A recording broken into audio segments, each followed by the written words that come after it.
the most vulnerable. In Kurdistan.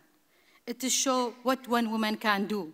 من لە 2000ەوە خەریکی کارکردنم بۆ ژنان ڕێکخراوێک بەڕێوەبەم کە خزمەتی زۆر خەڵکمان کردووە بە تایبەتی ژنان بە پێی جۆری کارەکانمان ئەم ڕێکخراوەژێکێک لەو ڕێکخراوانەی کە کارمان لەگەڵ کردو لە نزیکەوە لەگەڵ دۆزی ژنان و ئەوانە من پەیامم بۆ ژنانی هاوکارم یان هاوڕێم لە کوردستان ئەوەیە کە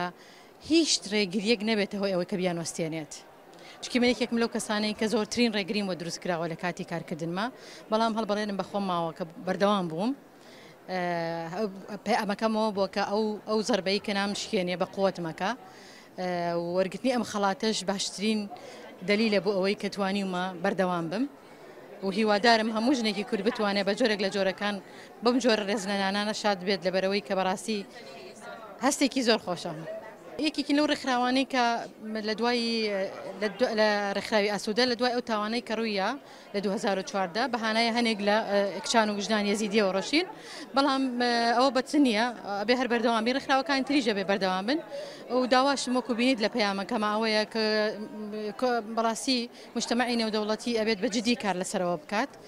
کە ڕوبەڕووی تیرۆر ببنەوە لەگەڵەوەشا بنیادی کۆمەڵگە بنێت بە تەنها مەسەلەوە نییە بەس لایەنی چەکداری بێت ئەو کۆمەڵگەی پێویستی بۆ بنیاد بنێرێتەوە. ڕوبەڕووی داعشە بیتەوە یا گروپە تیرۆریستەکان لە ڕووی چەکداریەوە لە هەمان کاتا تۆ سەیری کە خۆ ئێستا ئەو شوێنانەی کە داگیر کراوە دوای چۆڵکرا وێران بووە. پێویستە کە ئەمە بنیاد بنێنەوە بێجگەلەوەی لە ڕووی ئینسانیشەوە لە ڕووی مرۆڤەکانیشەوە پێویستی بۆیە کە ئەمانە دیسانەوە ئیشان لەسەر بکرێکە پێویستیان بە پشگیری دەرونی هەیە پێویستیان پشگیری مادی هەیە پێویستیان بۆیە کە ئەم کەیسە بە جینۆساید بناسێنرێ بۆ ئەوەی ئەو کەسانی کە زەرمەند بوون لە جەنگ قەرەبوو بکرێنەوە هەم لە ڕووی معنەوی و هەم لە ڕووی مادیەوە.